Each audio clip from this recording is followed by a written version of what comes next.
Alright, welcome back to My Unique Skill Makes Me OP, even at level 1. Anime review, episode number 6. We're reviewing the last 2 episodes released for the season.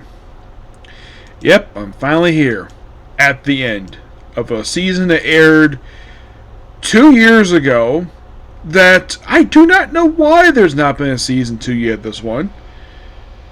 Yeah, I'll talk more about that in a minute. So, basically, episode 11 is the Harvest Festival, which, of course, also, E basically eats some meat. Because some questions like, wait, you're eating meat? I thought you just eat carrots. No, it's not the only thing I eat. So, they're going to all the food stalls, and the fact they actually were hunting some in the dungeon. They participate in a thing for rare monsters, which, of course, he gets one. And, after that, basically, after festival's over, he gets, apparently the rare monster drop is fireworks of all things. Yes, fireworks. I'm like, that's interesting. I did not expect, usually it's like been bullets, or it's been like food. Never fireworks. I thought that was interesting.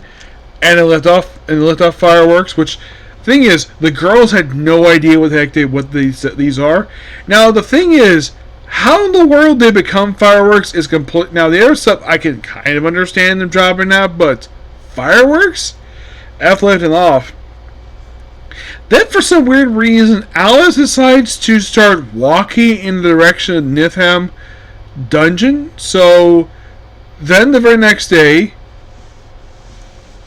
Ryota gets called into the Guildmaster's office to be informed that, he has some really bad news. The monsters are not dropping anything. No drops. And the whole thing is all about drops, this whole series. So he suspects there might be this one dungeon.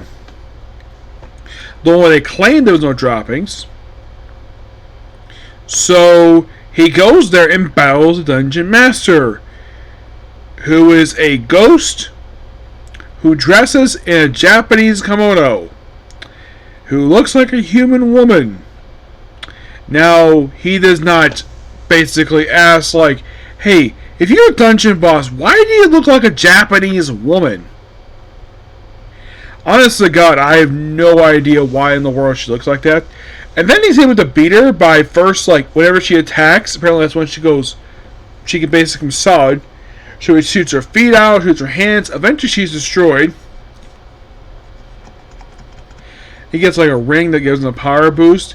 And then of course he's tanked obviously. And later on, of course, he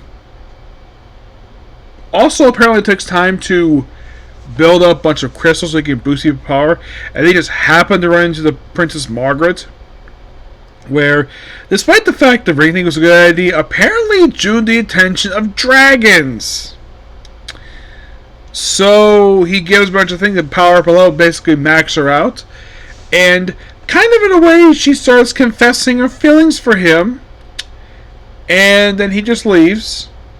He goes home. And they basically, have all the girls max out their power.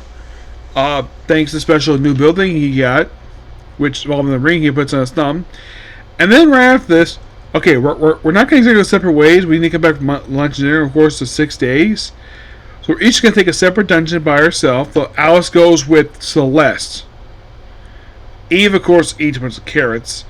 And everybody earns roughly about, I'd say about 10,000, maybe 100,000. I think it was 100,000 pesos. Well, Rio earns basically $1 million. Also, he paid visit to the guy who makes the magic carts. The reason why he actually saved that much money to buy each of the girls their own magic carts. They only have and also this is something quite interesting. So the new version of these magic carts can teleport these things to their house, but does raise the obvious question, how do we get from the house to the trading house? Simple. Have the little receptionist work for them. She calculates stuff, takes to them himself. I'm like, that's interesting. Nature joined the party. You have everybody, all the regulars there. Of course, Neptune's there for some reason, and they're joined by the princess, the cart maker, and a lot of regular characters. Of course, the series. This season, of course, everybody all celebrating, and that's it. Overall, 2 really good episodes. Excuse me. It's sad to see this go, but yes. Now it's also hinted of the girls, of the 4 main girls. Celeste obviously has feelings for him. Margaret, it's kind of shown she has feelings for him, but it just came completely out of the blue. Emily, it's not downright stated that she has feelings for him. It's possible she does have feelings for him. Alice, not yet. She's actually the youngest of all of them. So, Eve, she just loves Realty because she breads her carrots. Though, but this overall was fantastic. An excellent series for myself to get into. I picked this because it looked interesting. That was another reason for it, and I thoroughly enjoyed it. I read all the manga before the series started, and before I watched the series, and now I'm done with this. Well, time to move on.